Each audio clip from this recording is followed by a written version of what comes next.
The UDM leader, Bantu Holomisa, has been vocal about corruption in the Eastern Cape and is calling for those implicated to be brought to book. He joins us now for a discussion around what his party's understanding is of the issues of corruption in the Eastern Cape. General, thank you very much for your time. Your party is represented in the provincial legislature in the Eastern Cape. Just the overall perceptions about corruption in the Eastern Cape. What are your impressions right now? Well, it's a deep breath here. But let's focus on what is being debated today. Procedurally, the public protector has indeed made findings that necessitate an investigation. We also hear that the Hawks have been investigating this matter for some time now. Yes. So what is needed is that the Hawks must wrap up the case and hand it over to the NPA. This spin which Mabuyane and others are trying is not going to work. What they should be focusing on is to tell South Africans how did the money which was supposed to have conducted or used in the memorial service of Winnie Mandela ended up in the accounts of their so-called wives' companies. That is the question. So he must not waste our time. The sooner, in fact, he is actually embarrassing even the president who is saying he's betting on a wicket of anti-corruption.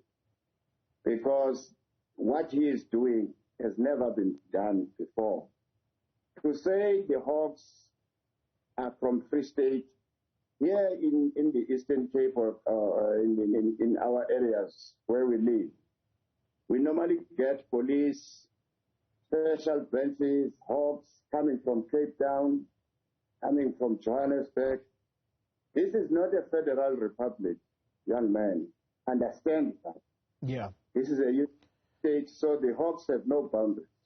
Okay. General, I see that you want to go straight to the heart of the matter. I've just had a discussion with the municipal manager of Mbizana local municipality, Mr. Mahlaga, and he makes a very startling admission here, General. He says that one of the companies that are building a stadium there right now to the tune of about 60 million rand, that is how much that stadium is costing.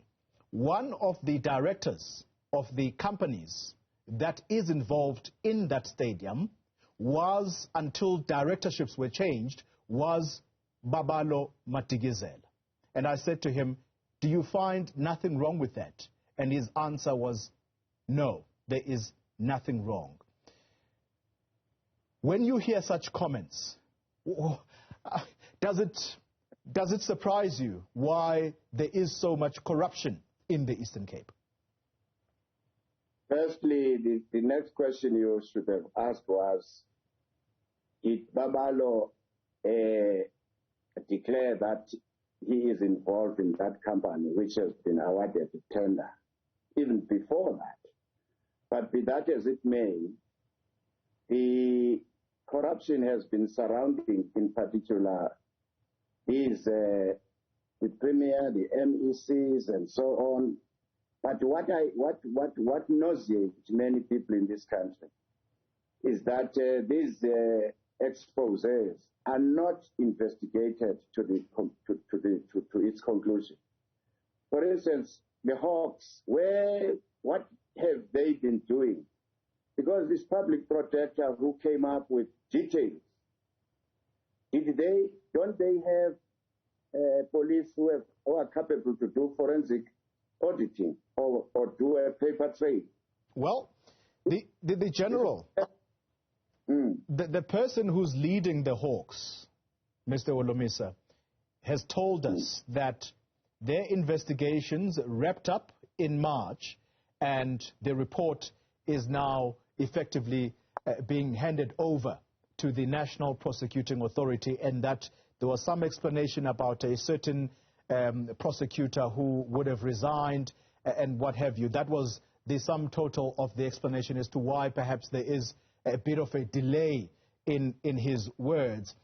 Let me just come back to what I am discussing with you, and it's got to do with the Eastern Cape politicians unashamedly doing business with ANC-run municipalities. Not so long ago, in fact it was on Tuesday, General, I had a discussion with the ANC spokesperson. I just want you to have a listen to the nub of that particular discussion, and we'll continue shortly thereafter.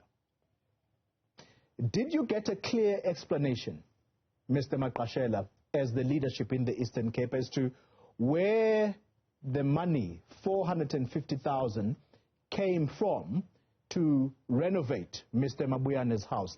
He has explained to us clearly that he, together with the provincial treasurer, he borrowed money from him because at the time the provincial treasurer was just a provincial treasurer and of course still active in his businesses.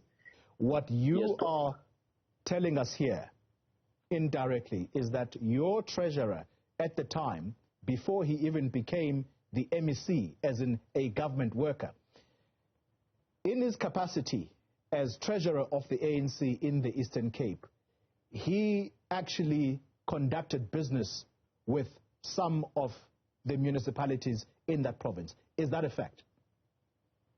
That is a fact, because when we elected him into office, he was an active businessman.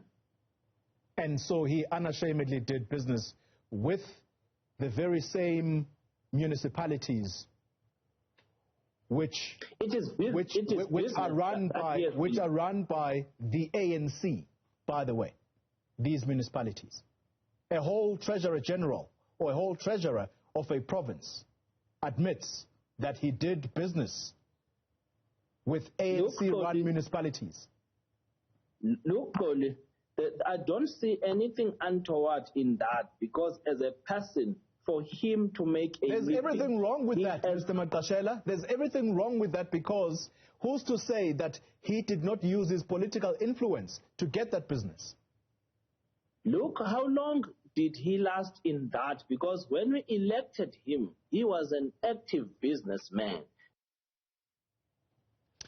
General, let's come back to the conversation. I think it goes to the heart of what you are questioning, that this matter has been under investigation since 2019.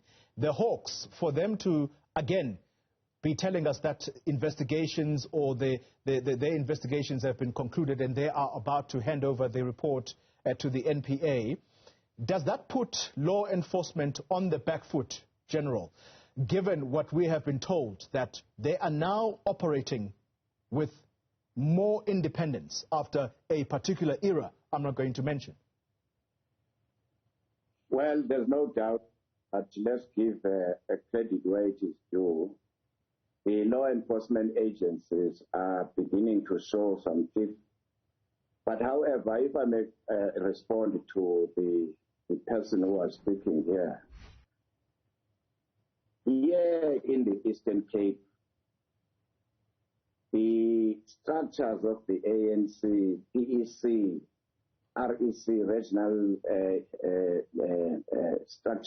structure, they issue instructions to these ANC-controlled municipalities to give out tenders to certain companies. Bear in mind that those people they have never been in government in the first instance. They are not administrators, nor are they councillors for that matter. Go to Krisani, Kijima area, where the people have issued instructions to the municipal officials that a tender to build toilets will be given to so-and-so.